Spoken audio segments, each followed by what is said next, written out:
வயநாட்டில் மீட்பு பணியில் ஈடுபட்டுள்ளோருக்கு தன்னார்வலர்கள் உணவு வழங்கி வருகின்றனர். மீட்பு பணியில் ஈடுபடுவோரின் களைப்பை போக்க தேநீர், காஃபி, பிஸ்கெட் வழங்கப்பட்டு வருகிறது. பசியோடு யாரும் இருக்கக்கூடாது என்பதற்காக உணவு பொட்டலங்களையும் தன்னார்வலர்கள் வழங்கி வருகின்றனர். வயிறு நிரம்ப உணவு கிடைக்காவிட்டாலும் பசியோடு யாரும் இருக்கக்கூடாது என்பதற்காக உணவு வழங்குவதாக தன்னார்வலர்கள் தெரிவித்துள்ளனர்.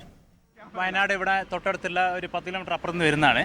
അപ്പോൾ നമ്മളിവിടെ ഒരുപാട് ആൾക്കാർ കഷ്ടപ്പെട്ട് പണിയെടുക്കുന്നുണ്ട്. അപ്പോൾ അവർക്ക് വേണ്ടിയിട്ടുള്ള ഭക്ഷണം കൊടുക്കുകയാണ്. പിന്നെ സ്നാക്സ്, ചായ, അതുപോലെ തന്നെ ബിസ്ക്കറ്റ് കാര്യങ്ങളൊക്കെ കൊടുത്ത് എല്ലാവർക്കും നമ്മളാൽ കഴിയുന്ന ഹെൽപ്പ് നമ്മൾ ചെയ്യുന്നത്. അല്ലാതെ നമുക്ക് വേറെ ഒന്നും ചെയ്യാൻ കഴിയില്ല, അങ്ങോട്ട് പോകാൻ കഴിയില്ല, അവർക്ക് പറ്റുന്ന കാര്യങ്ങളൊന്നും ചെയ്യാൻ കഴിയില്ല.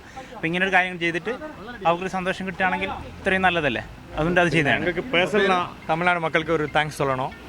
பெரிய ஹெல்ப் பண்ணிட்டு இருக்க நமக்கு வேண்டி இதுக்கெல்லாம் ரொம்ப நன்றி.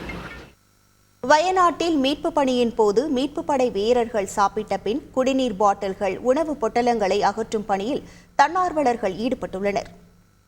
എനിക്ക് തോന്നുന്നത് ഇവിടെ കുറേ ആൾക്കാർ ആ ഒരു ടൈമിൽ രക്ഷപ്പെടുത്താനെടുത്ത ആൾക്കാരൊക്കെ പിന്നെ ഫുഡ് വേസ്റ്റ് ആക്കിയിട്ടുണ്ടാവും. അങ്ങനത്തെ അതേപോലെ പ്ലാസ്റ്റിക് കാര്യങ്ങളൊക്കെ ഞങ്ങൾ പരമാവധി എത്ര രൂപത്തിൽ ചെയ്തിട്ടുണ്ട്.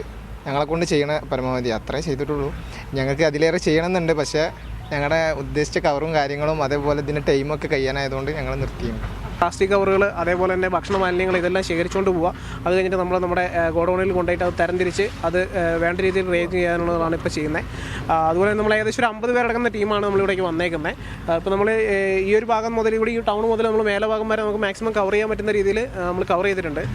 മാക്സിമം കവർ ചെയ്യേണ്ട രീതിയിൽ നമ്മൾ കവർ ചെയ്തിട്ടുണ്ട്. എങ്കിലും കുറച്ച് സ്ഥലങ്ങളിൽ പിന്നെയും പെൻഡിങ് ഉണ്ട്. അപ്പോൾ അടുത്ത ദിവസങ്ങൾ നമ്മൾ വീണ്ടും അത് ചെയ്യുന്നതായിരിക്കും. செய்திகளை உடனுக்குடன் தெரிந்து கொள்ள உடனே சப்ஸ்கிரைப் பண்ணுங்க.